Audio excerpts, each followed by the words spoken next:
To the US now, where Donald Trump says his preference is to reach a diplomatic deal with Iran. Millions of Americans and the world watched the US President's State of the Union speech. The economy, immigration, conflict and foreign policy among the topics, delivered as his popularities plunged ahead of the midterms, which could limit his power. From New York, here's US correspondent Logan Church. A confident Donald Trump ahead of his most important speech of the year. Before the world's news cameras and surrounded by Republican colleagues. One protest sign presented by Democrats. But this was Donald Trump's moment, and he knew it. It is indeed a turnaround for the ages. Trump touting what he sees as his big wins so far. Today our border is secure, our spirit is restored, inflation is plummeting. The truth is, however, far more complicated. For the majority of Americans, the cost of living is the most important issue facing the country.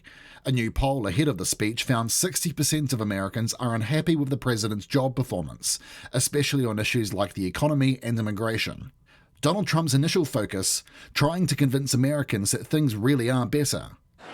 People are asking me, please, please, please, Mr. President, we're winning too much. We can't take it anymore. Instead, blaming Democrats for any economic pain.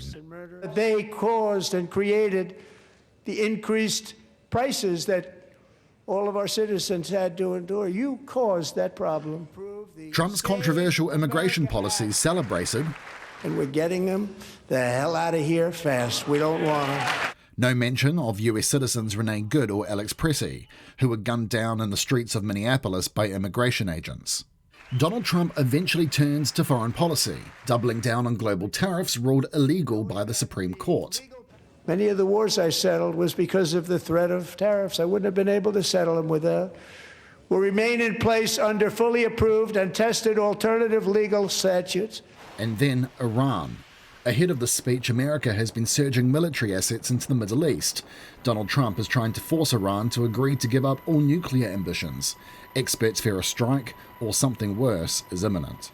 And are at this moment again pursuing their sinister ambitions. We are in negotiations with them. They want to make a deal, but we haven't heard those secret words. We will never have a nuclear weapon. Donald Trump has a lot to prove to everyday Americans. Only November's critical midterm elections will show if this speech has convinced people that Trump's approach to the presidency is the right one. All right, Logan, it was a lengthy speech, but was it the speech people expected Donald Trump to give?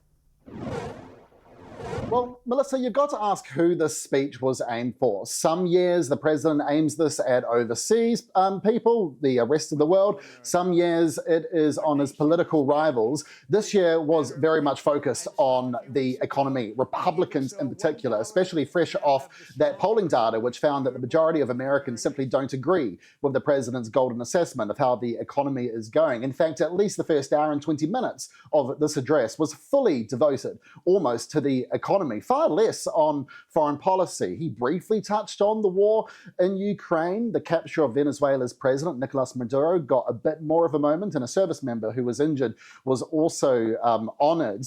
But this was ultimately an election year speech, Melissa, with control of Congress up for grabs in November. And just finally, before I go, for those keeping count, it was the longest speech, State of the Union speech or joint address to Congress by a president ever, at an hour and 48 minutes. The previous record set by Donald Trump himself last year at an hour 39. Tēnei te mihi atu.